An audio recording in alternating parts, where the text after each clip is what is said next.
seals, and God still wasn't going to reveal it. It was left for the last days. See? Now we had symbols, and we probed at it and done very good sometimes, see? But we know it's moved right on. O Cordeiro estava abrindo os selos, e Deus ainda não ia revelar. Foi deixado para os últimos dias, está vendo? Agora tínhamos símbolos e procuramos desvendar, e nos saímos muito bem algumas vezes, veja, mas sabemos que continuou. But now in the last days, we can look back and see where it has been. And that is supposed to be done that at the end of the church age, just before the rapture. Mas agora, nos últimos dias, podemos olhar para trás e ver onde isso esteve. E deve acontecer isso no final da era da igreja, pouco antes do arrebatamento. How anyone can get the church going through the tribulation, I don't know. But what's it got to go through the tribulation for when it hasn't got a sin? I don't mean the church. The church will go through the tribulation, but I'm talking about the bride. Como alguém consegue fazer com que a igreja passe pela tribulação, eu não sei. Mas para que ela tem de passar pela tribulação quando ela não tem nenhum pecado? Não quero dizer a igreja passará pela tribulação. Mas estou falando a respeito da noiva. The bride, no, it hasn't got a sin against it at all. It's done been bleached out. There's not even a smell of it. There's nothing left. They're perfect before God. So what's in tribulation to purify them? But the others do. The church does go through the tribulation, but not the bride. A noiva não, ela não tem nenhum pecado contra ela, de modo algum. Já foi removido pelo alvejante e não há nem cheiro dele e nada de resto. Eles estão perfeitos diante de Deus. Assim, para que tribulação para purificá-los? Mas os outros passam. A igreja passa sim pela tribulação, mas não a noiva. Now, we just took it in all kinds of symbols now, like Grandioso Deus, nosso Pai Celestial, Senhor Deus, perdoa, Deus, os nossos pecados, as nossas falhas, as nossas ignorâncias, Senhor Jesus Cristo. Sou dependente, ó Deus, da Tua graça, ó Deus, da Tua misericórdia. Que o Senhor venha, ó Deus, mais uma vez e renova, ó Deus, a cada um de nós. Somos, ó Pai, imperfeito, mas o Senhor é perfeito. Ó Deus, o Senhor é um Deus forte, que pode moldar a nossa vida, o nosso coração. Senhor Deus, o nosso desejo, ó Deus, é de crescer a cada dia, ó Pai. Que o Senhor, ó Deus, honra, ó Pai, o desejo do nosso coração, o desejo de cada um, ó Deus, que está aqui nesta noite, Senhor Jesus Cristo, de uma forma ou de outra, com seus pensamentos, ó Deus, elevado a Ti, porque sem Ti, ó Deus, eu não posso fazer nada, sem Ti, ó Deus, o meu irmão não pode fazer nada. Senhor Jesus Cristo, é o Senhor que nos fortalece a cada dia, ó Pai. Que o Senhor aceite, ó Deus, o nosso louvor, aceite, ó Deus, a cada hino que iremos cantar esta noite, Senhor Jesus Cristo. Aceite, ó Deus, as nossas orações, que o Senhor ouça, ó Deus, de uma forma ou de outra, Senhor Jesus Cristo, e nos atenda, ó Pai, para aquilo que é melhor para cada um de nós. Eu te coloco, ó Deus, de antemão, o pregador desta noite, ó Pai. Fala conosco, ó Deus, através dele, ó Pai. Senhor Deus, que nós possamos estabelecer uma conexão direta, ó Pai, com o Senhor. Ó Deus, sem nenhuma interferência, ó grandioso Deus. Que nós possamos, ó Deus, estar sempre debaixo desta sombra do Altíssimo, ó Deus, escondido, ó Deus, debaixo da Tua palavra. Não retires, ó Deus, o Teu sangue sobre cada um de nós. Ó Deus, queremos estar coberto, ó Deus, pelo Teu olhar. Eu te peço, ó Deus, que o Senhor ajude a cada um de nós e nos dê graça, ó Pai, durante este culto. É o que te pedimos em nome do Senhor Jesus Cristo. Amém, ó Deus. Reunimos-nos aqui para glorificar ao Rei Jesus.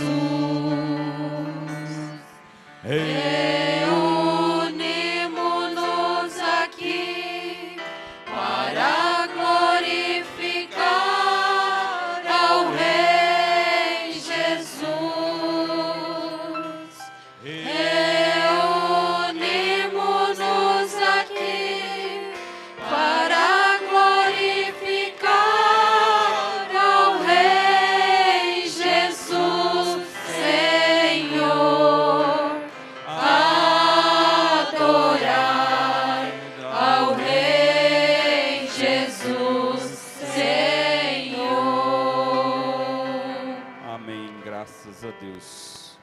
Estamos aqui para adorar a Ele. Vamos cantar aquele hino. Muito em breve vai sair uma notícia de um povo que desapareceu.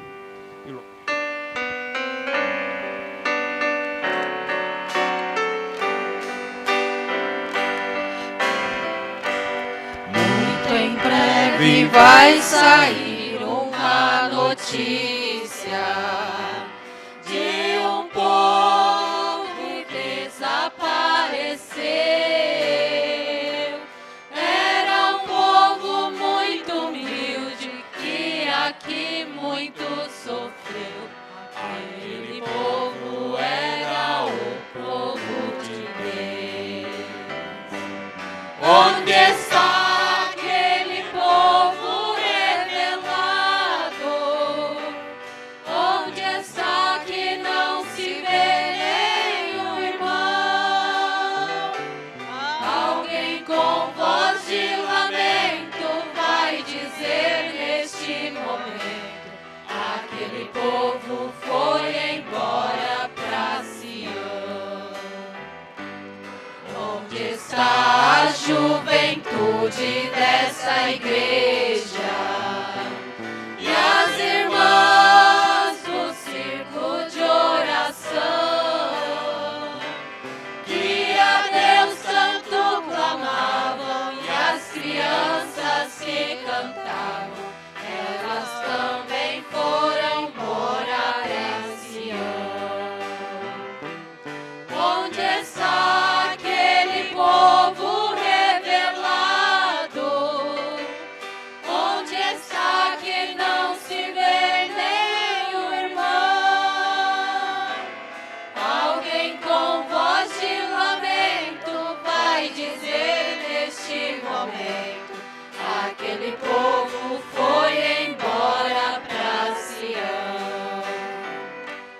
Depois deste grande acontecimento, muitos crentes desviados vão voltar, procurando os irmãos para a reconciliação, mas infelizmente não vão encontrar. Onde está aquele povo revelado? Onde está que não se vê nenhum irmão? Alguém com voz de lamento vai dizer neste momento: aquele povo foi embora pra Sião. Amém. Que a graça de nosso Senhor e Salvador Jesus Cristo seja com todos vós, meus preciosos e amados irmãos. Graças a Deus que mais uma vez, mais uma quinta-feira, nós estamos juntos para assistirmos mais uma pregação, para ouvirmos a palavra de Deus. O apóstolo Paulo diz em Romanos capítulo 10, versículo 17, que a fé vem pelo ouvir e ouvir a palavra de Deus. Que mais uma vez nesta noite Deus possa falar no teu coração, que Deus possa te abençoar, abençoar a tua alma, abençoar o teu corpo, abençoar o teu espírito, e que todos sejam ricamente fortificados em Cristo Jesus. Graças a Deus por esta tão preciosa oportunidade que Ele nos concede. Graças a Deus pelos hinos que nós já temos ouvido, pela mensagem na voz do irmão Brana, do nosso profeta. Agora nós vamos ouvir uma mensagem pregada pelo nosso querido e amado pastor Joaquim Gonçalves, Mensagem esta que foi pregada numa escola dominical, dia 6 de junho de 1993. É a mensagem: ao ver o ímpio prosperar. É o tema da pregação. O pastor Joaquim usa a escritura que está no livro de Jó, capítulo 12, versículo 6. Então você já deixa anotado a escritura, livro de Jó, capítulo 12, versículo 6. O tema da mensagem é: ao ver o ímpio prosperar. Pregada dia 6/6 de 1993. Vamos levantar as mãos e vamos dizer: Senhor, enlargueça os nossos corações, para que possamos receber a Tua palavra nesta noite. Amém?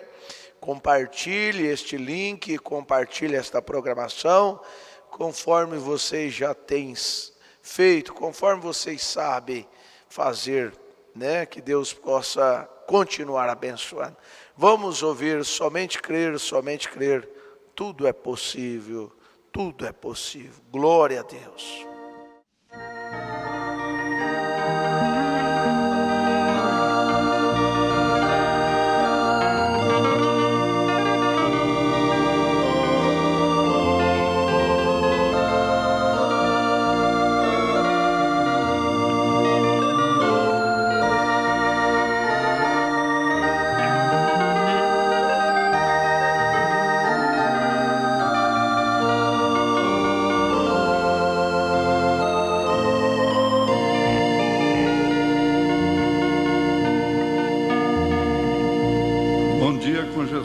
Amém.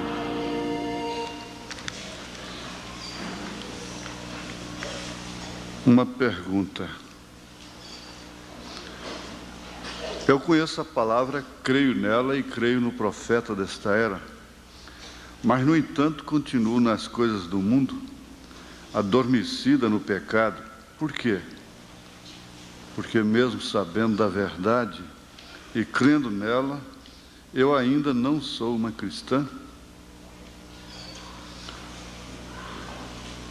Olha, a sua pergunta está recheada de sinceridade, que talvez agrade mais a Deus do que outras formas, outras maneiras de agirem que muitas vezes nós usamos. Agora, o irmão Branham disse que esse reconhecimento que você tem e esse desejo de não ser mundana significa muito para você. Em outras palavras, ele diz isso. E que você deve alimentar isto, esse desespero, esta inconformação que você tem com essa condição. E fazer força, esforçar para fazer tudo ao contrário. Porque nós estamos vivendo numa era de desobediência. E a desobediência é justamente agir ao contrário da maneira que nós devemos agir. Agir ao contrário da maneira que nos é ordenado. Se desobedece por comissão e por omissão. Se desobedece fazendo aquilo que não se deve fazer e deixando de fazer aquilo que se deve fazer. Comissão e omissão. O que significa pecado por comissão e por omissão. Porque, na verdade, o pecado é transgressão, é desobediência. E ele ensina que, em relação aos maus pensamentos, Muitos deles não são vividos assim, resistidos pela mente, mas de todas as formas as atitudes são pensamentos em primeiro plano, em primeiro lugar. Para tudo tem que haver uma ordem do cérebro. Mesmo para andar, para levantar a mão, descer a mão, olhar, flertar, namorar, cozinhar, dirigir, tudo que você tem que fazer, todos os movimentos do corpo, obedecem uma ordem do cérebro. Está controlado, ou eles estão controlados pelo cérebro.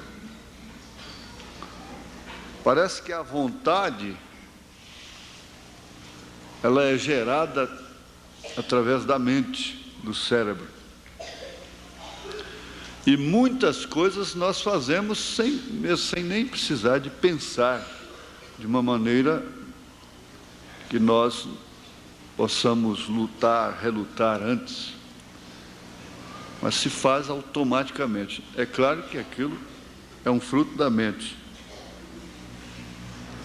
Que por sua vez, para nós que entendemos as coisas do Espírito, está dominada, regida por espíritos, por informações de terceiros. A mente está sempre sendo informada. A propaganda é uma informação. Você é um alvo de informação. A mulher é um alvo de informação, estímulo de cérebros, de células e coisas assim. Todo obstáculo é alvo. Não existe alvo sem obstáculo. Obstáculo é você ver o infinito, então não tem obstáculo, porque vai até o infinito. Mas se aparece um passarinho entre o infinito, sua vista, então ele se tornou um obstáculo, um alvo. E então ali, aquilo informa para a sua mente que é um pássaro, a sua forma está voando, está informando para a sua mente. Assim são todas as coisas, propagandas, essas grandes placas outdoor e propaganda de televisão, muitas delas as pessoas nem estão vendo, nem ouvindo. Elas estão sendo manipuladas exclusivamente através da quarta dimensão. Então a ciência tem penetrado nisso aí. E uma moda e o desejo de um refrigerante, uma coisa, cerveja, e mesmo a cachaça e uísque, e tantas outras coisas caem de uma maneira assim coletiva sobre o povo. Por isso que as empresas investem milhões de dólares em propaganda. Sabe-se que um artista desta aí brasileira ganhou só de cachê $500 mil para poucos segundos de propaganda da Antártica, da cerveja Antártica, no verão passado, no calor. Então ela requebrou ali, cantando apenas que nesse calor você merece uma cerveja e pronto. $500 mil por poucos segundos, só o cachê dela. E um filmezinho desse de propaganda, às vezes fica muito mais caro do que um filme longa-metragem, uma história de uma vida. É uma coisa absurda que se investe na mídia, na propaganda, na divulgação das coisas. Por quê? São informações para as mentes. Por isso que muitas coisas dizem: lata de querosene, ainda te furo. Muitas coisas que os olhos não veem, o coração não deseja. Então, meus avós diziam isso, né? No tempo dos meus avós. que o coração, os olhos não veem, o coração não deseja. Mas é isso, se nós nos trancássemos dentro de um caixote de concreto armado, ainda teríamos este problema. De forma que o profeta diz, a maneira que você tem é tentar esforçar para agir ao contrário daquilo que você reprova. E que esse desejo que você tem de não ser assim, significa muito para você. Continue assistindo os cultos, ouvindo a palavra, lendo, ouvindo os programas. Quanto mais ouvir, informações melhores vão descendo através de sua mente para o seu coração. E você vai aumentar essa contrariedade com esse mal. Porque aqui também a sua mente é informada através das Escrituras, através da pregação, né? Da leitura da mensagem e do companheirismo, os cultos, a atmosfera que é criada aqui.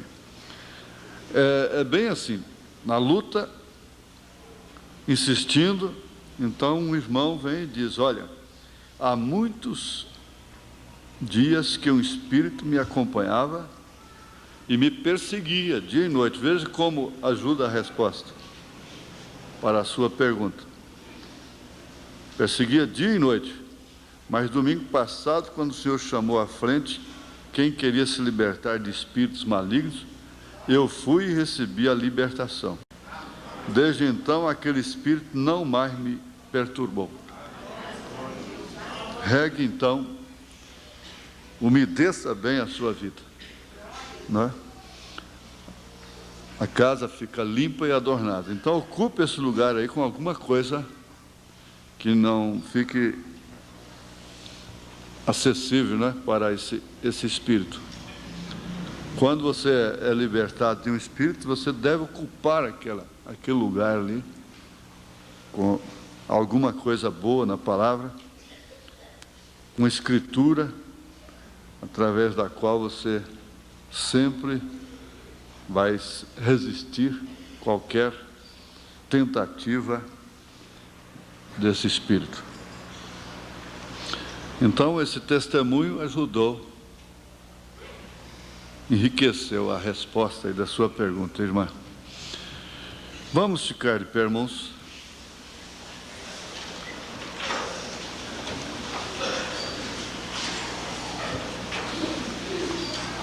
Jó capítulo 12, verso 6, apenas. Só o verso 6. As tendas dos assoladores têm descanso, e os que provocam a Deus estão seguros. Nas suas mãos Deus lhes põe tudo.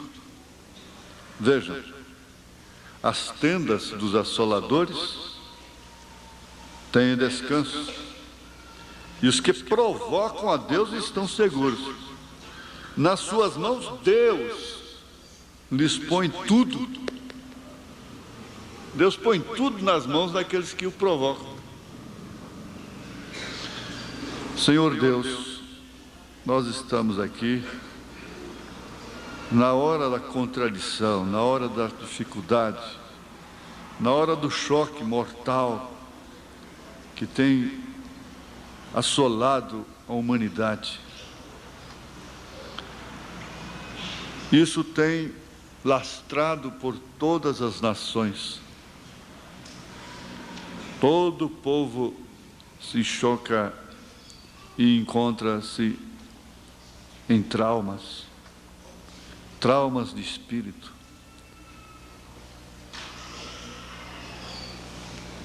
E todos os nervos estão abalados.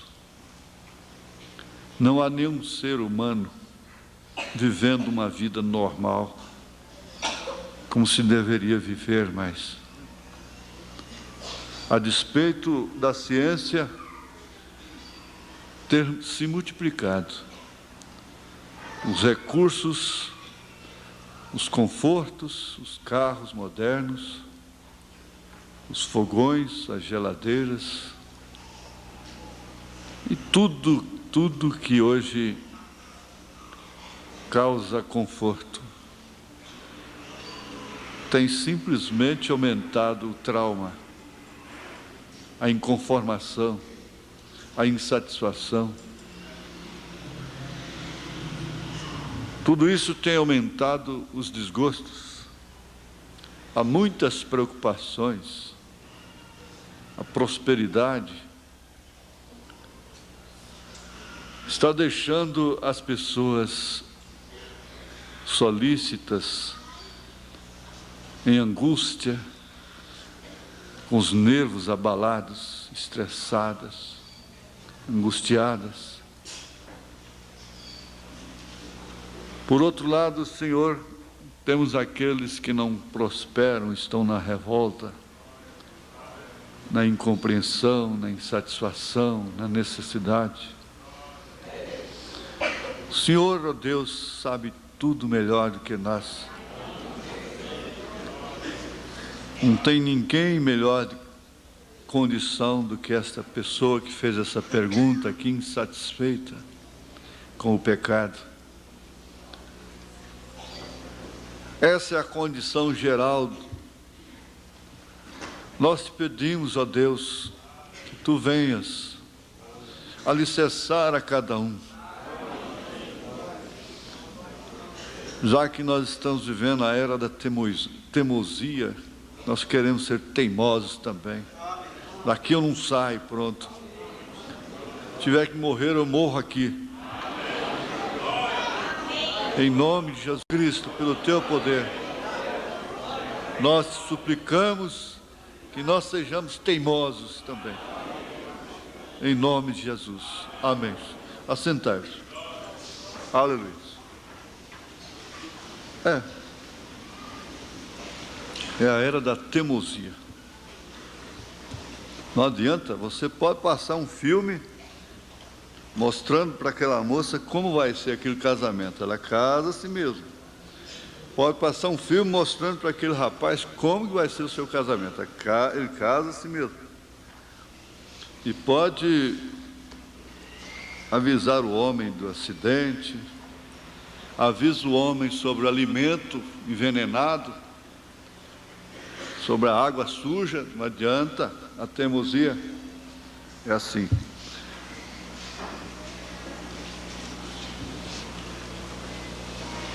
Será que dá um jeitinho aí? Tem jeito para nós? Acho que esse negócio sai do lugar, tem dia, não é?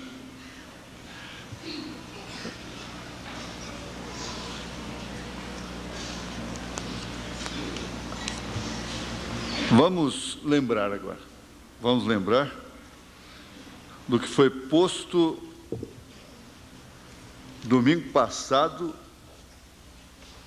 em relação à igreja. Faz de conta que eu não sei de nada, não estive aqui. Eu não estive aqui, vamos dizer assim. E eu gostaria que alguém me contasse, assim, em síntese, o que foi estudado domingo passado. Quem propõe? Ninguém? Eu tenho que pegar um pedacinho de rapadura? Eu esqueci a rapadurinha. Você está querendo ganhar mais rapadura? Hoje não tem, não. Você gostou da rapadura? Vamos, filho.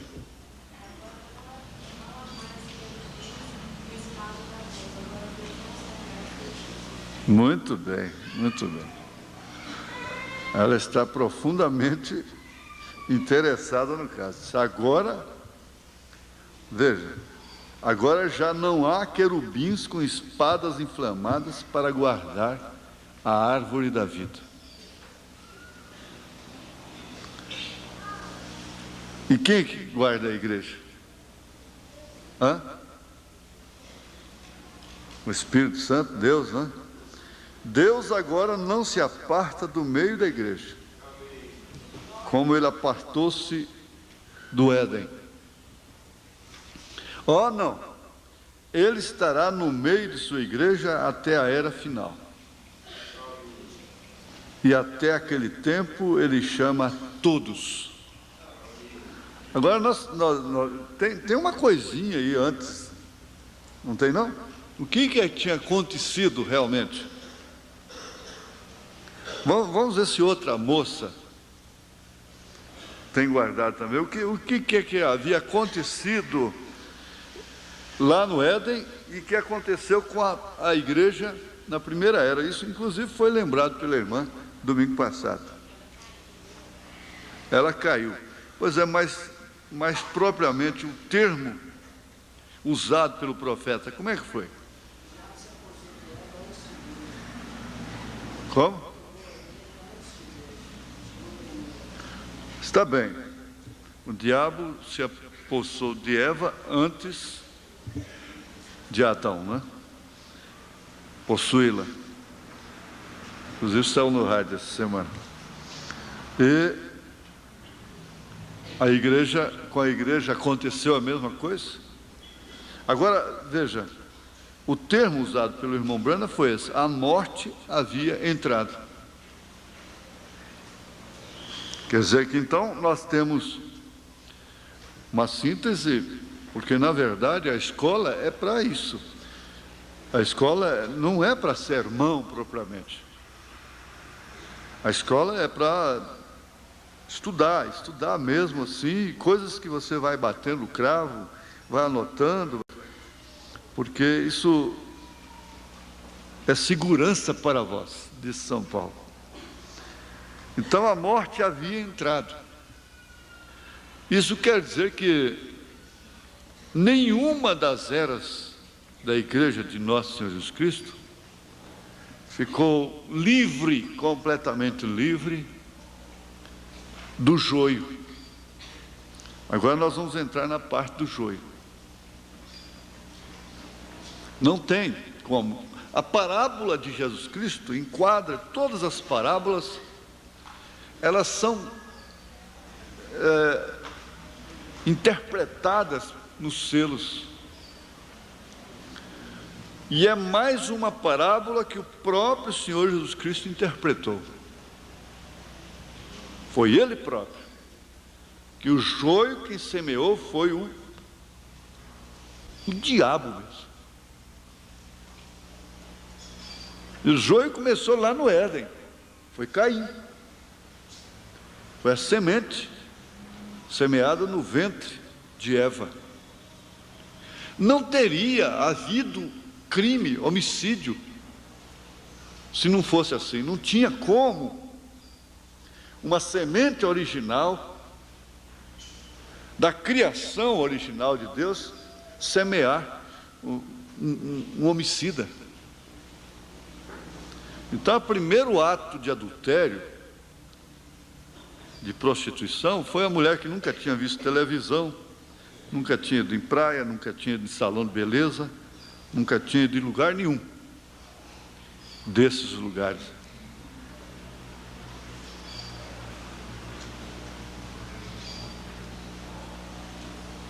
Isso é chocante, mas é verdade.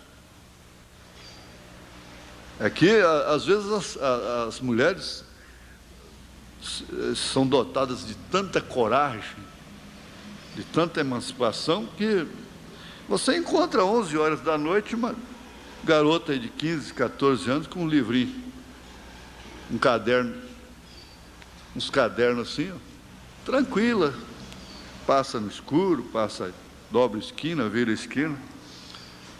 Quando não é próprio para a mulher ser corajosa assim, não. Não é próprio da mulher ter esse tipo de coragem, de entrar no escritório de um advogado, de um médico, sozinha. Isso não é próprio da mulher. Isso já é uma anormalidade que está acontecendo.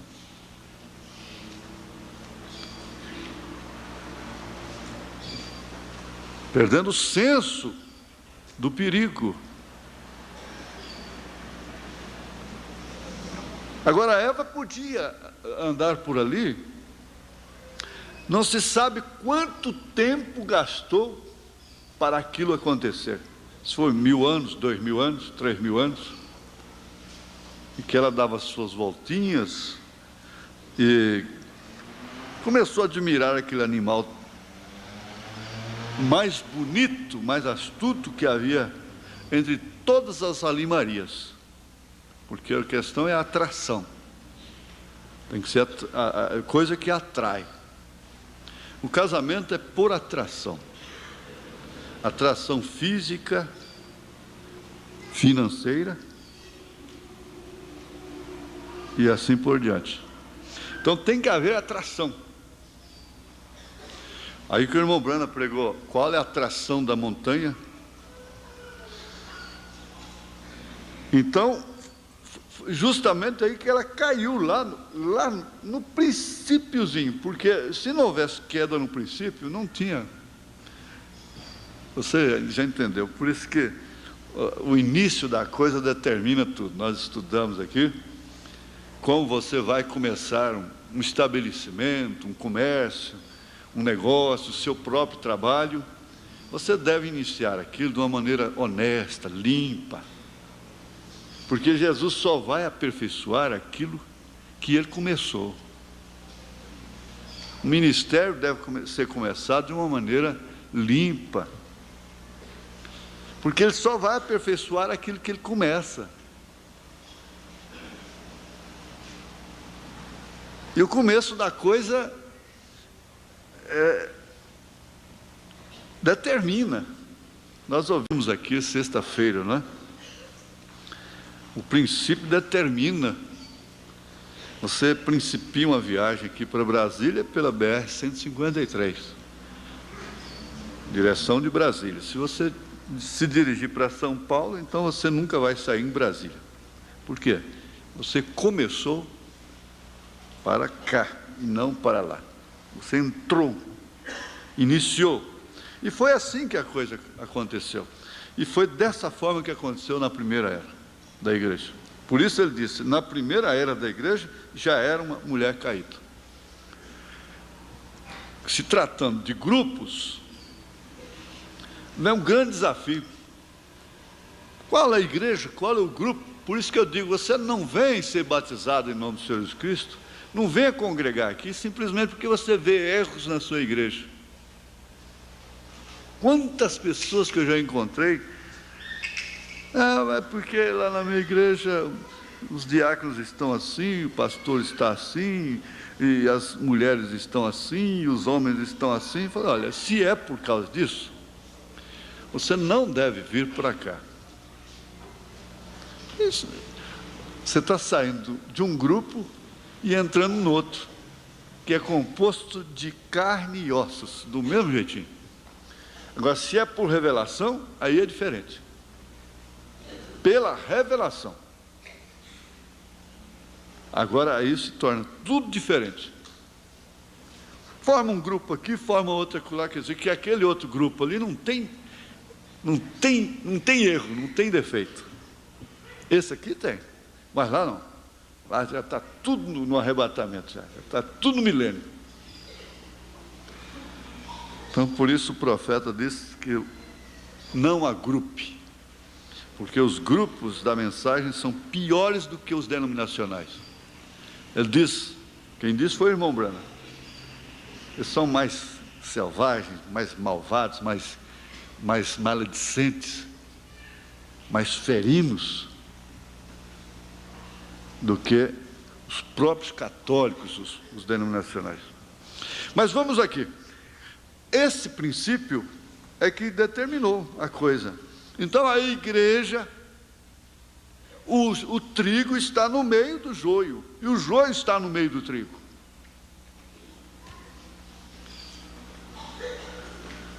E tem que se entender que o joio prospera mais. Ora, veja, eles haviam humanizado o governo e a palavra. e pelejaram contra o verdadeiro cristão. No casamento da igreja, com o Estado,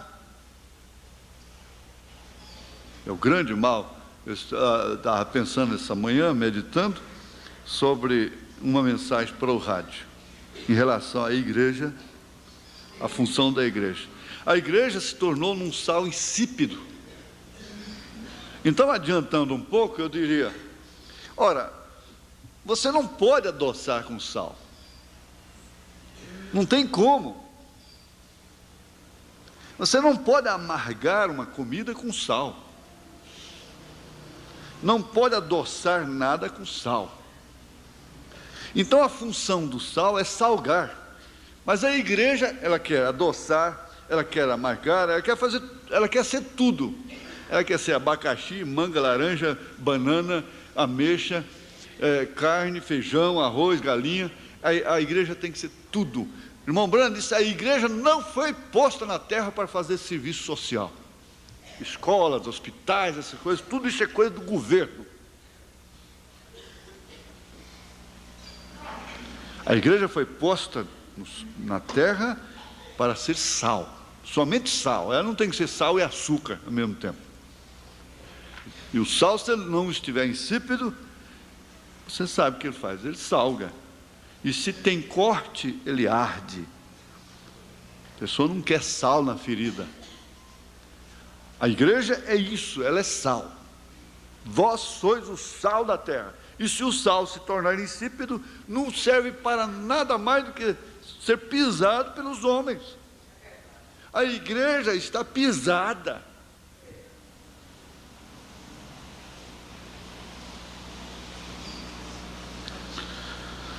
Mas essa foi a semeadura, realmente, do joio, que sempre prospera mais que o trigo, o parágrafo 13. O joio sempre prospera mais que o trigo, ou que qualquer outra planta cultivada. A igreja do joio cresceu rapidamente nesta primeira era. Porém, a igreja do trigo também, ela também estava prosperando. No fim da primeira era, os atos dos nicolaítas estavam aumentando nas igrejas locais da falsa vinha, e isto juntamente com acrescentados esforços de difundir sua influência fora de seu próprio corpo de crentes. Aquele evangelismo. Sua influência foi conhecida entre a igreja verdadeira, porque homens como o venerável Policarpo estavam chamando bispo, entre aspas, implicando nesse título uma referência que não se encontrava na palavra. Esse tipo de bispo que se ouve aí, não é o bispo que Paulo fala. Não é o bispo da original igreja. Não é obedecendo um sistema hierárquico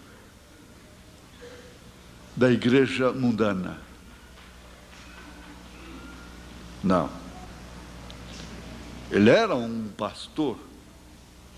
Ele era um pastor de alta responsabilidade.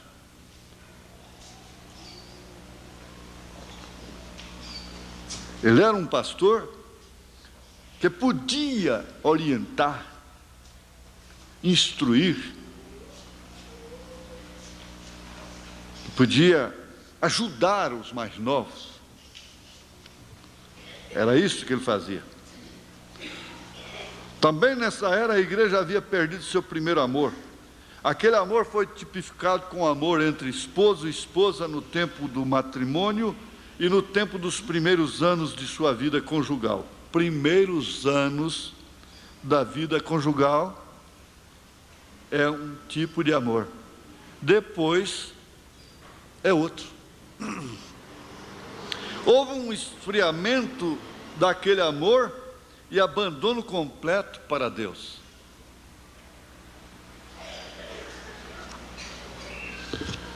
Vamos ver aqui uma coisa que vai ajudar muito, é sobre a prosperidade do joio. Nós lemos aqui que Jó, dizendo as tendas dos assoladores têm descanso, e os que provocam a Deus estão seguros. Nas suas mãos, Deus lhes põe tudo. É natural a queixa, a lamentação, a murmuração por ver os outros terem as coisas. Esse espírito não é bom, ele não é de Deus. Esse espírito que vive lamentando, murmurando porque o outro tem e você não tem. Ora, mas sabe-se perfeitamente, e eu tenho visto isso desde a minha infância, enquanto a gente está jogando bola, vagabundando,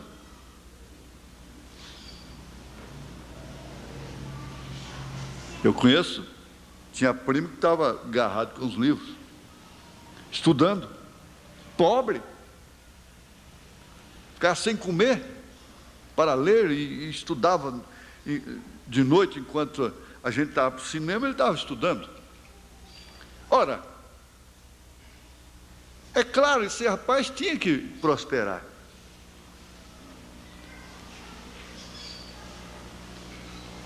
Quanto tempo que é perdido, jogado fora, à toa, gente nova, ocioso, para cima e para baixo, e não aproveita, não sabe, e não encontra como aproveitar o tempo, aplicar o seu tempo. É custoso. Agora você vê aquela pessoa lá em cima, depois, fulano é de sorte, fulano isso, é protegido, é coisa. Murmuração apenas dos preguiçosos, não é verdade? Mas, na verdade, os filhos das trevas são mais prudentes do que os filhos da luz. Eles são mais econômicos, mais racionais. Eles ponderam as coisas melhor. Eles sabem como prosperar. Agora, aqui no Salmo 73, nós lemos, foi domingo passado, não é? Salmo 73. Você tenha sempre Salmo 73 como base. Aí você quer ver como é que eu faço? Eu vou te dizer como que eu faço. Aqui no Salmo 93, olha, só aqui tem todas essas referências. Jó 12, 6, Jó 21, 7, Salmo 37, verso 35, Salmo 49, verso 16, Salmo 92, verso 7, mensagem, é sua vida digna do Evangelho? Parágrafo 175. Então você pega essas referências, e quando você quiser pensar sobre isso, e ficar até oscilando, e querendo murmurar também, leia o Salmo 73 com essas referências. Davi viu exatamente esse quadro, que o ímpio prosperando, tudo indo bem para ele. Ele diz, quanto a mim, os meus pés quase se desviaram, pouco faltou para que escorregasse os meus passos, pois eu tinha inveja dos soberbos, ao ver a prosperidade dos ímpios.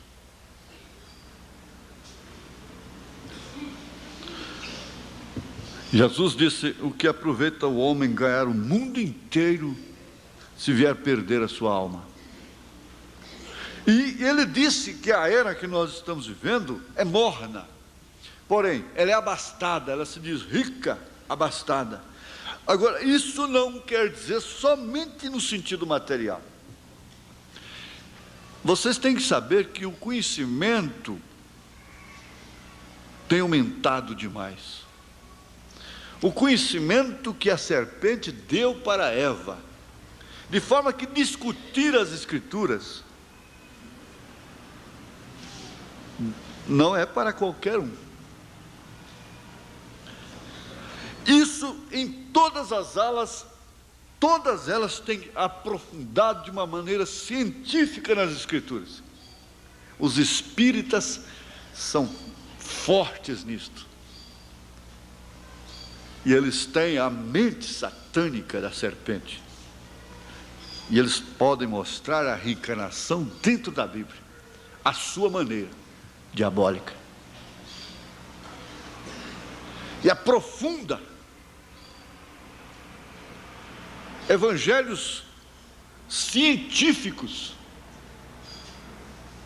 O profeta diz: se você se põe com ele, você tem que saber o que você... Se Deus te mandou ali mesmo.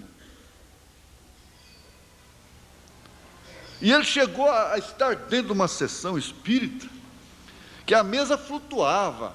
Tinha um casaco lá na cadeira, esse casaco saiu como se alguém estivesse andando, usando. E o lápis escrevia sozinho. E toda aquela sessão ali foi feita em nome do Pai, do Filho e do Espírito Santo. E quando a mesa começou a flutuar, ele mandou que ela descesse, em nome do Pai, do Filho e do Espírito Santo. Ela não desceu. Que ela parasse. E que aquilo cessasse. Não adiantou nada. Mas quando ele disse: eu te ordeno em nome do Senhor Jesus Cristo, desça, a mesa desceu na hora e acabou todo o poder que havia ali. Toda manifestação sobrenatural que havia ali acabou. Agora é certo que 6 rapazes quiseram expulsar demônios usando esse mesmo nome que Paulo usava, o Senhor Jesus. Aquele único homem pegou os 6 e deixou sem roupa, rasgou suas roupas, tudo, e não deu nada certo. É certo que tem que saber de onde está saindo esse nome, por quem está se proferindo. Agora, eles têm prosperado, e há prosperidade mesmo dentro da mensagem, porque não há uma fonte mais rica do que a mensagem, porque a mensagem é a Bíblia, e a Bíblia é a base para todas as heresias que existem na terra. Toda heresia é tirada da Bíblia. Então você tem que entender que a mensagem, sendo a Bíblia revelada, ora, claro, quantas heresias não sairiam da mensagem? Tem coisa que não se pode nem repetir, não se pode nem contar. Agora aqui, veja,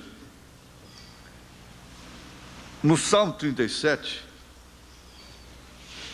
verso 35, né? Se você quer enriquecer suas referências sobre isso, tudo bem.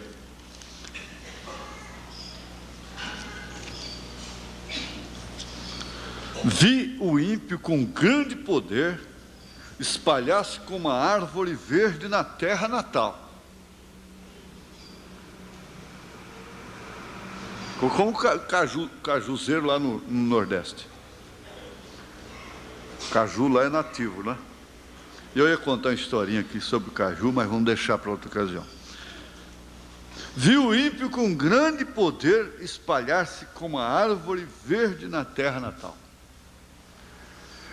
Agora vamos para o Salmo 49, verso 16 e 17. Salmo 49, 16 e 17. Não temas quando alguém se enriquece, quando a glória da sua casa se engrandece. Você pensa nisso materialmente, mas pensa também em outros aspectos, principalmente no espiritual. O caminho para cima é para baixo. Quando estou fraco, é aí que estou forte. Quando estou forte, é aí que estou fraco. 2 Coríntios 12, né? É isso, né? Paulo disse. Não há de se estranhar que Abraão estava muito fraco.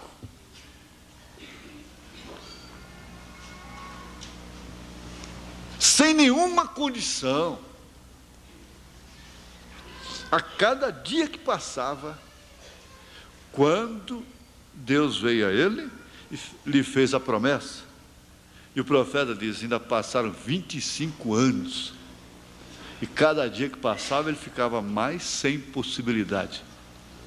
A igreja não está crescendo em possibilidades. Jesus não vai fazer espetáculo para agradar aquelas pessoas que querem ver uma igreja operante, mesmo de acordo com a Bíblia. Exigentes. Essa é, sem dúvida, a hora da contradição.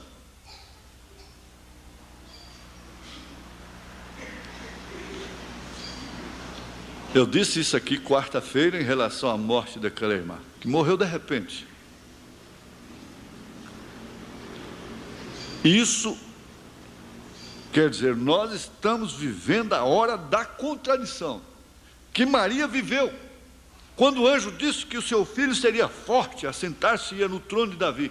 E, no entanto, ela estava vendo o quê? Um derrotado, um fracassado. O trono dele era a cruz. E o anjo não teve que suar a camisa para ela e dizer a Maria: não, espere aí, você aguenta a mão aí, porque não é agora que ele vai se assentar no trono, ele vai morrer primeiro. Ele não falou isso. Ele disse: assentar-se no trono de Davi, será forte. E não teve que cuidar dela, para que ela não tropeçasse ao ver a prosperidade da religião ímpia, cumprindo as próprias escrituras, matando o seu filho. Agora, se vocês puderem guardar isso, tudo bem. Isso vai, porque a coisa vai descer mais, hein? Vai descer mais. Portanto, não temas quando alguém se enriquece, quando a glória da sua casa se engrandece. Enquanto Sara estava lá, mastigando sua dentadura, ou suas gengivas, e Abraão também, e dizendo que ia ter um filho, moças novas estavam dando à luz, parteiras estavam pegando crianças, crianças estavam chorando. Isso quer dizer que tudo estava certo com os outros e errado com eles.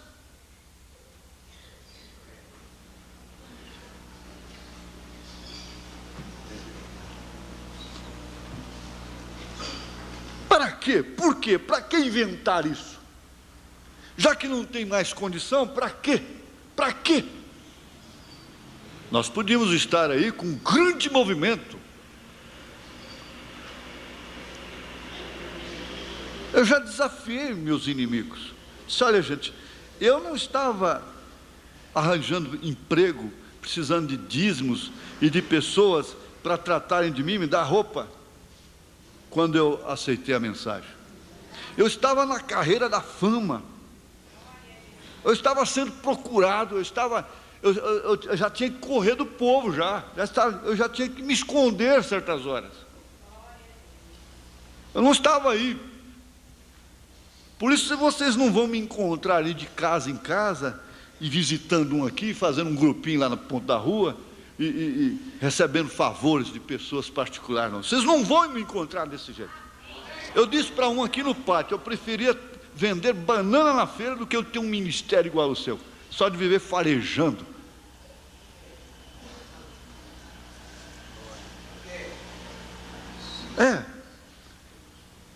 Nós não precisávamos estar assim. Eu não teria nenhuma necessidade de viver sob julgamento.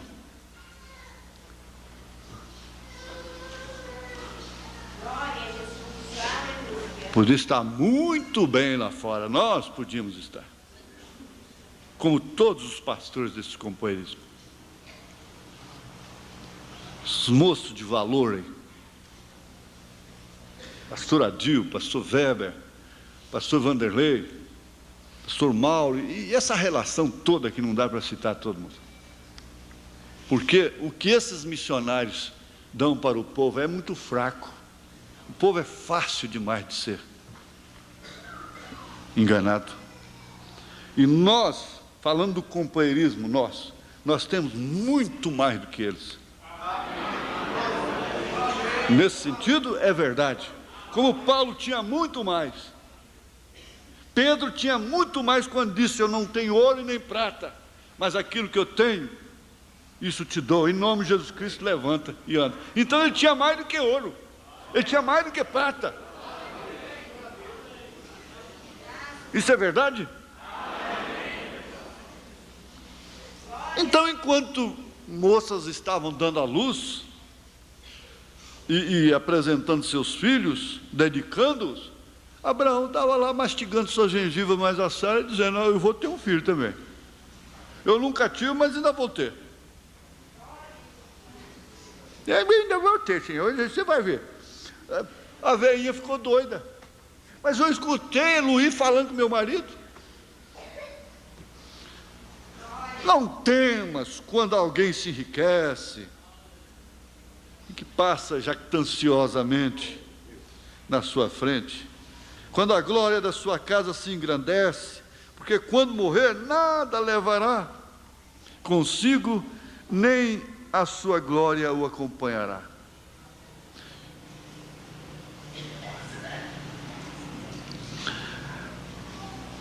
Está certo que nós temos muitas escolas, muitas reuniões, muitos cultos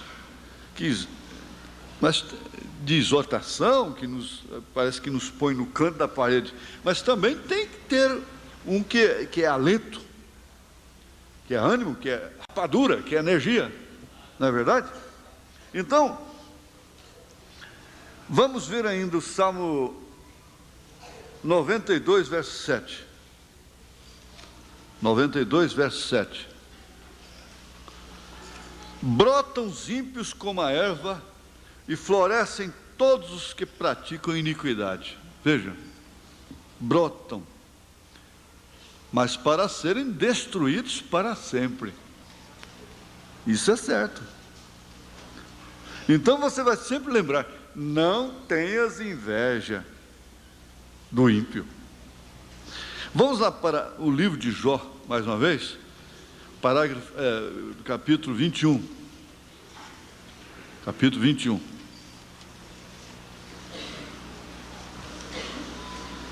Verso 7.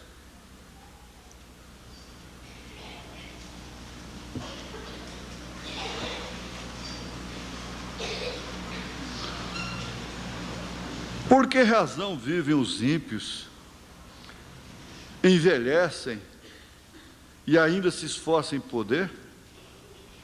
A sua semente se estabelece com eles perante a sua face, e seus renovos perante os seus olhos. As suas casas têm paz, sem temor, e a vara de Deus não está sobre eles. O seu touro gera e não falha, pare a sua vaca e não aborta.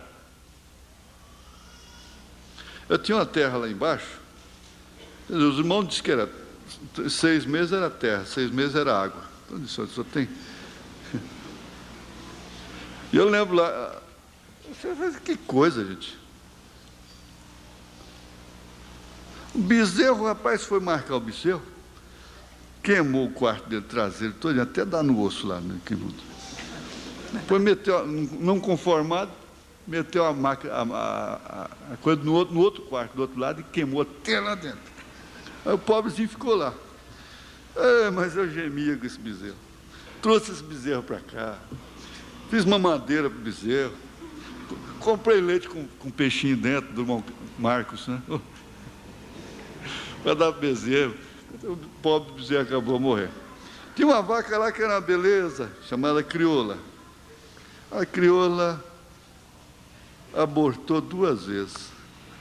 Não tem jeito de prosperar, não. Por fim, joguei tudo fora. Mas como é que vai fazer isso? E eu lembrando disso aqui, veja. O seu touro gera e não falha, pare a sua vaca e não aborta. Fazem sair as suas crianças como a um rebanho e os seus filhos andam saltando. Eles mandam nas praças, eles mandam nos colégios, né? Levantam a voz ao som do tamboril e da harpa, alegram o seu som dos órgãos. Na prosperidade gastam seus dias e no momento descem à sepultura. E todavia dizem a Deus: retira-te de nós, porque não desejamos ter conhecimento dos teus caminhos. Nós não queremos esta mensagem. Então a diferença que faz é isso. Nós queremos esta mensagem. Aí vem a teimosia. Quando o Ló está para um lado, você pode ir para o outro. Quando o mundo está para um lado, você pode ir para o outro, porque o outro é que é o certo. Quando as mulheres estão agindo de uma certa forma, agora os homens vão sair de vestido também. Mas eu disse também, pode, também pode. Esses cantores, a vontade que eles têm é de vestir saia há muito tempo. O que eles têm muita vontade é disso há muito tempo, e botar outras roupinhas, que eles estão com vontade disso há muito tempo. Isso já está neles, já está em seus espíritos. Eles são todos misturados já há muito tempo. É claro, a maior vontade que eles têm é sair de saia. Como elas, né, já têm a vontade ao contrário. Tudo tá virado, né? Está tudo misturado. A coisa está assim.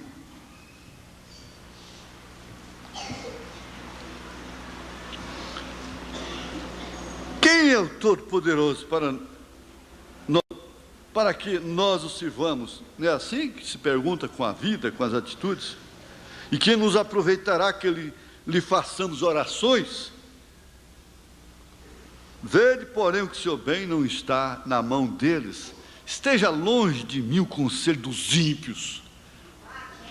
Aí é que a mocinha tem que falar: esteja longe de mim o conselho dessas ímpias.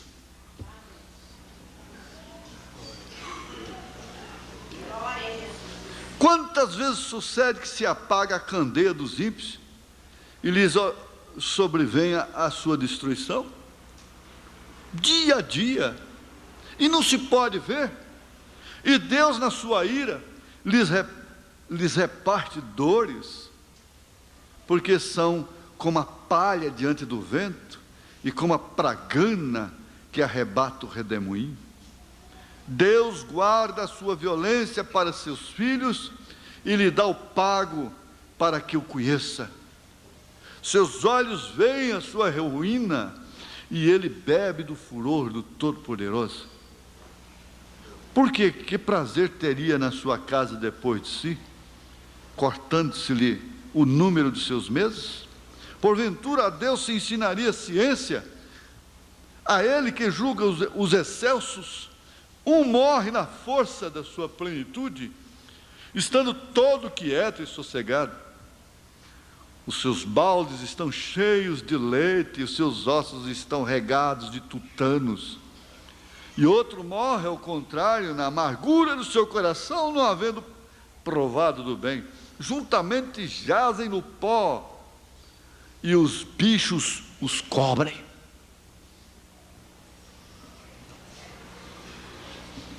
Vamos aqui para a mensagem. Hoje nós temos que parar um pouquinho mais cedo por causa da ceia, não é? Aqui a mensagem é sua vida digna do Evangelho. Parágrafo 175.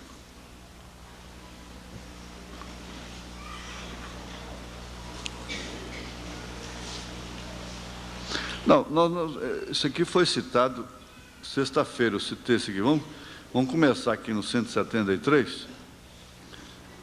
Bom, aí é aquela história que aconteceu com o irmão Brana, quando sua filha estava morrendo, sua mulher estava morta lá no necrotério.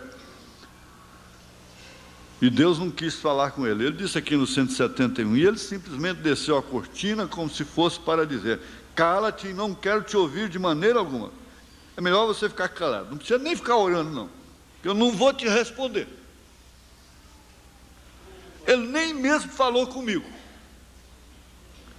Então, se ele não queria falar comigo, era a vez de Satanás. Ele disse: agora eu pensei que você disse que ele era um bom Deus. Isso o diabo falando. O que é tudo isto que você está gritando? Você é simplesmente um rapaz. E quer dizer, você precisava estar nessa situação? Quando os batistas te davam a mão, simplesmente com a condição de você não se misturar com esses pentecostais? Esses pentecostais, principalmente os assembleantes, são ingratos. Eles não têm conhecimento de causa, para começar.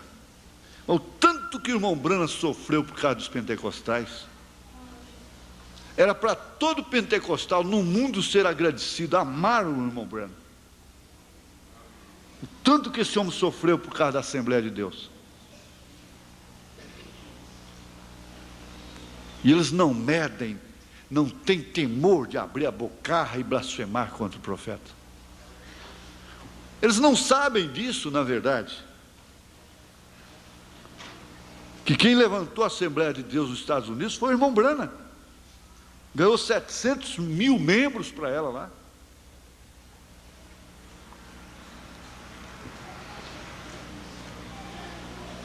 E ele deixou de estar com os metodistas, com os batistas, com os grupos grandes, para estar com os pentecostais.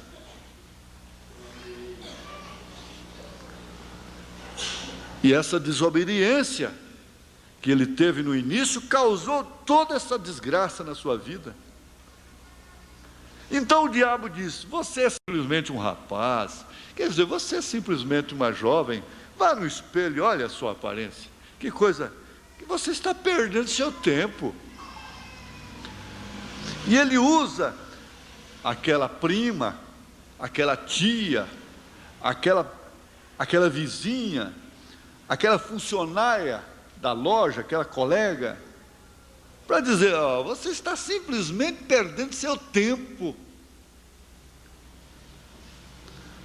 Olhe ao redor da cidade, cada moça e cada rapaz com quem você se associou pensa que você perdeu sua mente. Veja só o que você escolheu. Você deveria estar prosperando, não é verdade? Você a tem perdido.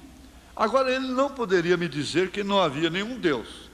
O diabo nunca poderia me dizer que Deus não existe, porque eu já o havia visto pessoalmente. Mas ele me disse que ele não se importou por mim. Simplesmente ele começou a dizer: você nem visitado, não é? Não é certo? Assentado à noite, todo dia, o dia todo. Eu disse isto a Deus: o que tenho feito eu? Mostra-me, Senhor. Não deixe que a inocente tenha que sofrer por mim, se eu tenho feito errado.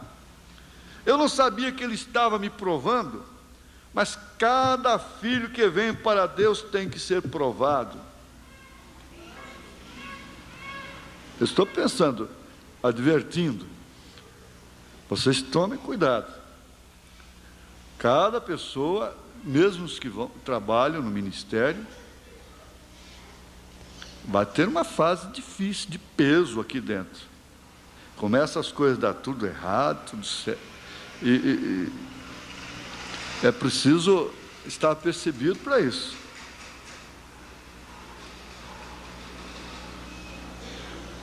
Ou nós vamos ter que sempre ficar só rindo um para o outro, abraçando,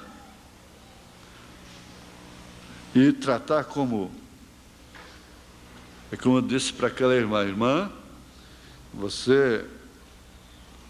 Porque há mulheres que ficam assim, como um santo no andor,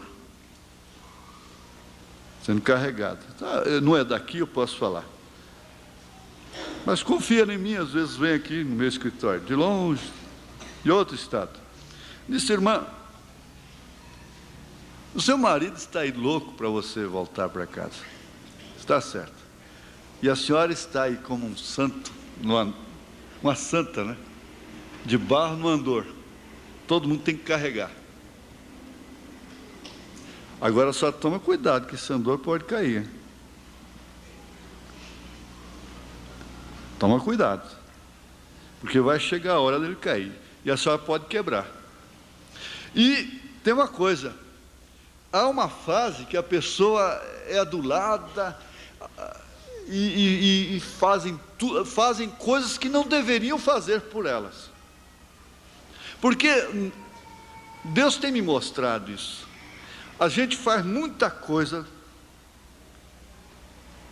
que não deveria fazer pelas pessoas e deixa de fazer o que deveria fazer. Não faz. Por filhos, por esposa, por marido, por pai, por mãe. A coisa está tudo ao contrário. Está tudo difícil, está tudo atravessado.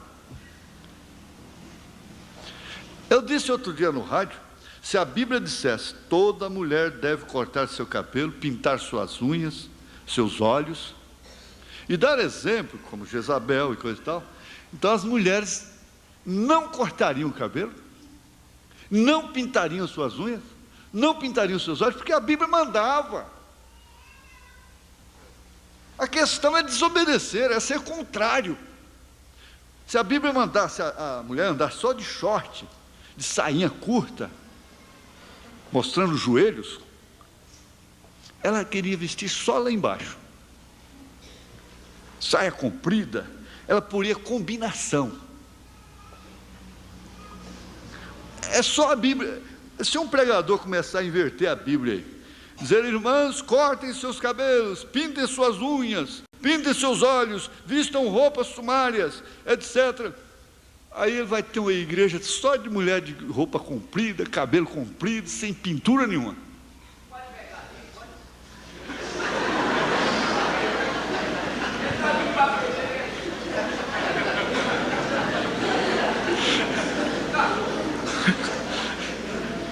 Não, irmão, não pode pregar assim, eu estou dizendo assim. O quanto a nossa natureza é teimosa, e agir sempre ao contrário. Teimosa. Então nós encontramos pais fazendo para filhos aquilo que não deveria fazer, não devia abrir mão. E às vezes deixa de fazer aquilo que deveria fazer. Marido com mulher do mesmo jeito. Faz pronta aquela guerra e arrasta a asa no chão e faz tanta coisa. Depois compra um carro e dá para ela. Pronto.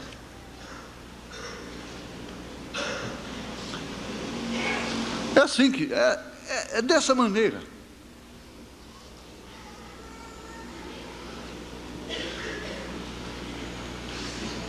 Mas, irmãos, ali ele estava numa situação que ele foi posto naquela situação por amor da noiva.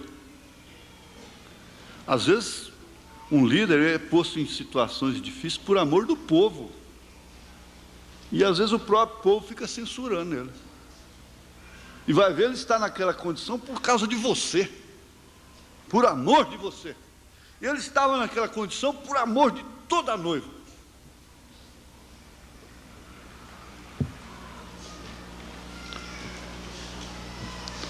Então ele analisou e disse, eu não sabia que ele estava me provando, eu tenho que ser provado.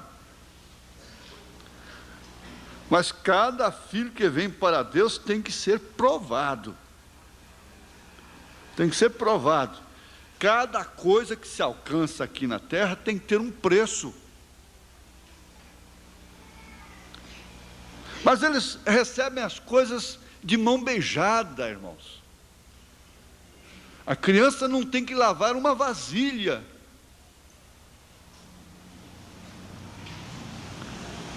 Tem que haver, quer dizer, a cobrança fica tudo em cima da mãe e do pai.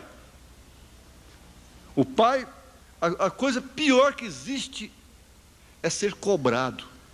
Se você já teve uma experiência, inclusive houve um tempo aqui em Goiânia, que eles punham cobradores nas portas das casas, eles saíram e formaram firmas, eles saíam vestidos de vermelho. Não sei se vocês se lembram disso. Eles vestiam um casaco vermelho, capuz vermelho, ficava na porta do devedor. Depois a lei derrubou aquilo. Todo mundo passava, via um camarada lá de vermelho, casaco vermelho, todo vermelho, e capuz vermelho, sabia que o cobrador estava na porta daquela família. Que coisa terrível é cobrador, é dever. Então o pai é um devedor, a mãe é uma devedora, é só cobrança dia e noite, dia e noite, dia e noite. Quer dizer, esses camaradas não têm que fazer nada.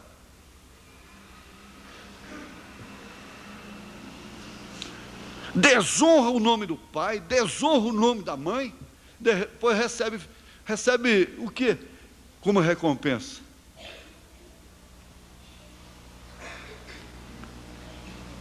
São pagos para sustentar a posição de pais. Ninguém é provado. Um filho, para receber a adoção, filho legítimo, tinha que receber a adoção quando ele se tornava adulto. Lá na Bíblia. Ele tinha que interessar pelos negócios do pai, porque caso contrário ele não receberia adoção.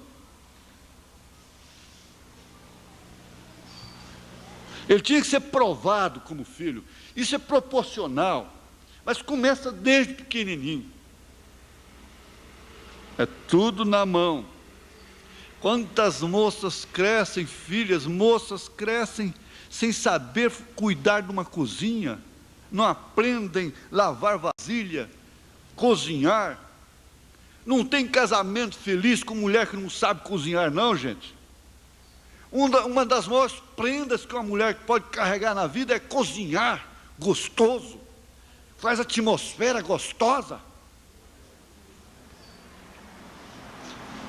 Mas elas têm que ser boas motoristas, boas pilotos, boas amazonas, que andar a cavalo, não é? E boas jogadoras de vôlei, boas jogadoras de basquete, boas jogadoras de futebol, boas locutoras, boas isso, boas aquilo, boas... tudo isso. Mas não tem coisa melhor para o lar do que isso. É o aconchego. É você ter que dizer, para, você não pode comer mais. Eu sou culpado de você fazer a coisa tão gostosa assim.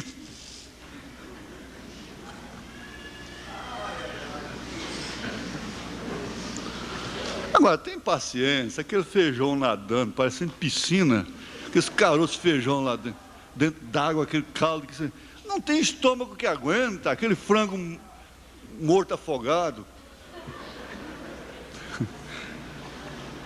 A pobre da coitada que vai sofrer depois. Hoje, não se sabe como. Comida congelada, a empregada está ficando cada dia mais difícil.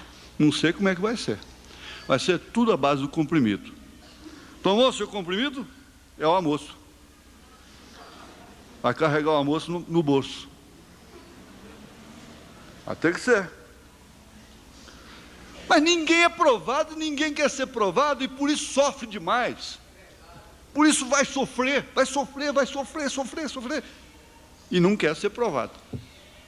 Provado de uma maneira programada, na linha do caminho.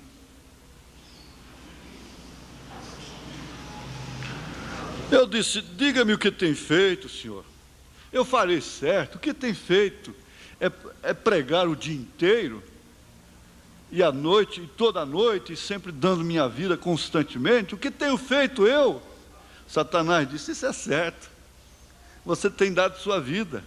E vê você, agora quando isto vem até você, e você tem dito a todos eles, que você crê que ele é um grande curador, e lá está sua neném deitada morrendo, ele recusou até mesmo a ouvir você, ele não quer nem te ouvir. Sua esposa morta de tuberculose e pneumonia. Você disse que ele poderia curar um câncer, e lá está ela. Agora você fala a respeito dele ser bom e como ele é para as pessoas, e você? Então eu comecei a dar ouvidos a ele. Isto é justo. Eu comecei a dar ouvidos ao diabo. Eu pensei, isto é certo. Disse, ele podia dizer, ele não tem que falar a palavra, simplesmente olhar para o seu bebê e ele viver. Eu disse, isso é correto. E o quanto você tem feito por ele, e no entanto, o que tem ele feito para você? O diabo falando, ele tem argumento, ele sabe como argumentar, ele sabe como te inflamar. Você tem feito tanto por ele, o que ele tem feito por você? Eu disse, isso é certo. Foi concordando. Eu comecei a pensar, bem, tudo começa a se dissolver quando isto vem ao raciocínio, à mente. Olha a resposta, irmã. Mas quando isto veio, aquilo vacilou. Isto permaneceu lá, eu já estava quase para dizer, então eu pararei. Eu não vou mais servir a Deus. Mas quando isso desceu até todos os poderes do raciocínio, da mente, se dissolveram, então isto veio aquela vida eterna, aquele novo nascimento veio lá de dentro. O que seria se isso não estivesse lá dentro? Tinha alguma coisa lá dentro que não concordava com aquilo que eu estava concordando. O que seria se eu não tivesse? Você tem uma coisa dentro de você que não está concordando com isso, não. Nós não teríamos conhecido uns aos outros da maneira que fazemos agora, se eu não tivesse aquela coisa lá dentro. Esta igreja não estaria aqui desta maneira. Veja, os milhares e milhões ao redor do mundo, mas graças a Deus que aquilo estava lá dentro de mim. E o mesmo digo eu. Esse Brasil e outros países. Então, quando eu pensei, quem sou eu de qualquer maneira? Quem sou eu para indagar a sua majestade, ó Deus? Quem sou eu para indagar o Criador, o qual deu minha própria vida aqui na terra, sua própria vida, né? Onde eu consegui, quer dizer, deu a minha própria vida, está certo, me deu vida, né? Onde eu consegui este bebê? Quem a deu para mim? Por quê? De qualquer forma, ela não é minha, ela é do Senhor. Ele simplesmente a emprestou a mim por algum tempo. Então eu disse, parece que ele levantou um pouco as calças assim, não é? Se pôs de pé, ajeitou os ombros e disse, Satanás, afasta-te de mim. Eu voltei e coloquei minha mão na criancinha. Eu disse, Deus te abençoe, queridinha. Em alguns minutos o papai te tomará e te colocará nos braços da mamãe. Os anjos levarão sua pequena alma. Eu te encontrarei naquela manhã. Eu disse, Senhor, tu me deste, tu a estás levando. E mesmo que tu me mates, como disse Jó, eu ainda te amarei e crerei em ti. Se tu me enviares ao inferno, de todos os modos eu te amarei. Eu não posso me afastar disso. Aí está você. Aleluia. Glória a Deus. Aleluia. Amém? Vamos ficar de pé. Então, ao ver o ímpio prosperar, os outros prosperarem, não tenhas inveja, não murmures.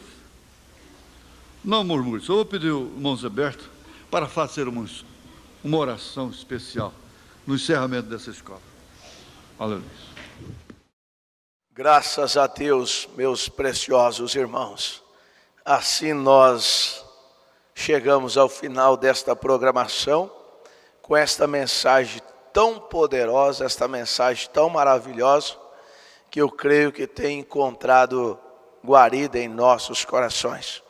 Vamos levantar as nossas mãos e vamos dizer que o Senhor Jesus Cristo continue abençoando o pastor Joaquim Gonçalves, abençoando a sua esposa, a irmã Janaína, o irmão Caleb e toda a congregação ali em Goiânia, todos os oficiais, que sejam todos abençoados. E você agradeça a Deus nesta hora. Incline os seus olhos, feche os seus olhos, incline a tua cabeça nesta hora e agradeça a Deus por Ele ter revelado esta mensagem em teu coração. Senhor Deus, Pai bendito, mais uma vez, Senhor, te agradecemos por tudo que o Senhor tem feito por nós, por tudo que o Senhor está fazendo. Agradecemos até mesmo pelo que o Senhor fará por nós, ó Pai. Que o Senhor continue abençoando meus irmãos, abençoando as minhas irmãs, ó Pai, abençoando toda esta congregação que estão conectados nesta hora. Senhor, que o Senhor possa energizar cada coração nesta noite, ó Pai. Cada alma, cada família, cada um possa ser abençoado. Se porventura tem alguém enfermo, que sejam curados nesta hora, sejam libertados nesse momento, Senhor, pelo poder da palavra que foi pregado, Senhor, pois nós cremos que o Senhor é o mesmo ontem, hoje e eternamente, pois te pedimos isso no nome do teu Filho amado, o Senhor Jesus Cristo. Amém, Senhor, graças a Deus. Meus queridos, Deus continue abençoando a todos vocês.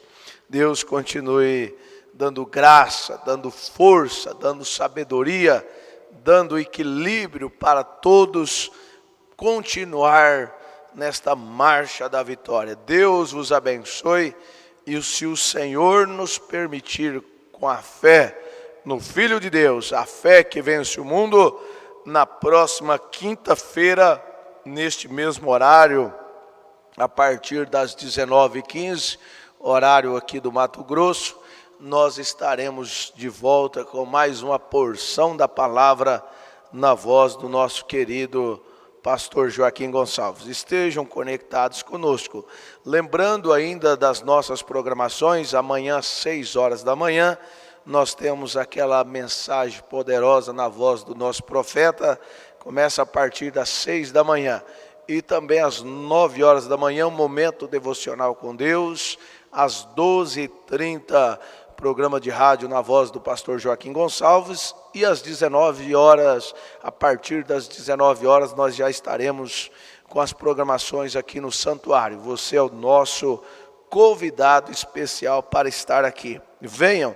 Traga toda a sua família, traga os seus amigos, traga os seus familiares para estar aqui no santuário, para que todos nós, mais uma vez, sejamos abençoados. Amém? Deus abençoe a todos. Continue orando em meu favor, que eu estarei orando por vocês. Amém? Deus vos abençoe. Vamos levantar as mãos e vamos dizer que o Senhor nos livre dos males desta noite e nos dê equilíbrio até a hora de sua aparição. Deus vos abençoe, Deus vos ajude. Vamos orar também em favor deste final de semana, que Deus possa nos abençoar com porção dobrada do Espírito Santo. Vamos ficar com o hino de saída cantado pela irmã Elisail. Deus vos abençoe, um forte abraço a todos vocês e até breve, se o Senhor assim nos permitir.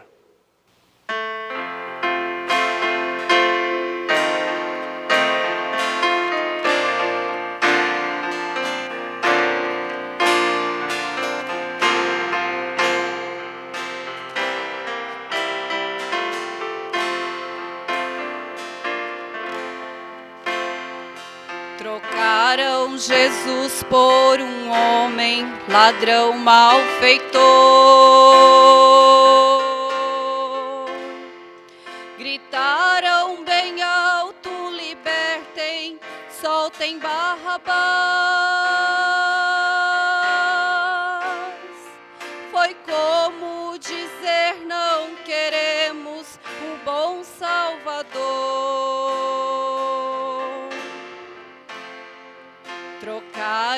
Jesus pelo escravo de Satanás.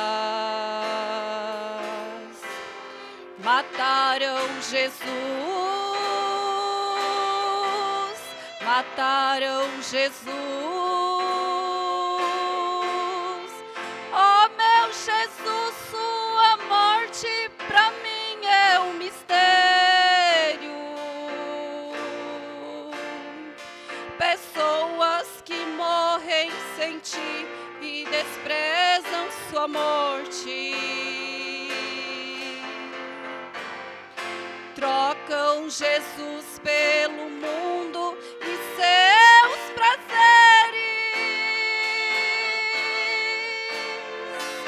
Mas a tua igreja te aceita e crê no teu sangue.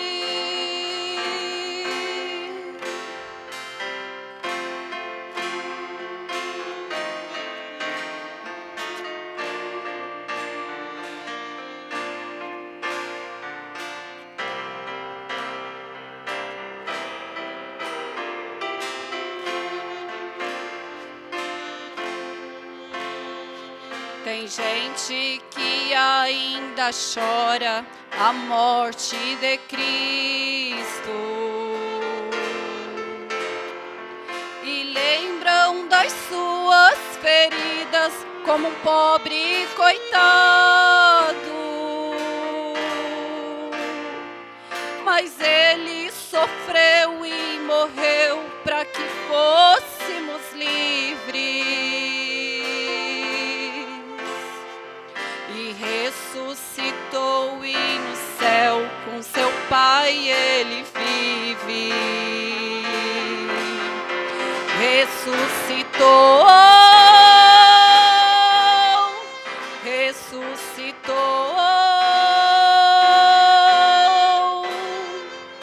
Oh meu Jesus, sua morte pra mim é um mistério. Pessoas que morrem sem ti e desprezam sua morte. Trocam Jesus pelo mundo e seus prazeres. Mas a tua igreja te aceita e crê no teu sangue. Mas a tua igreja te aceita e crê no teu sangue.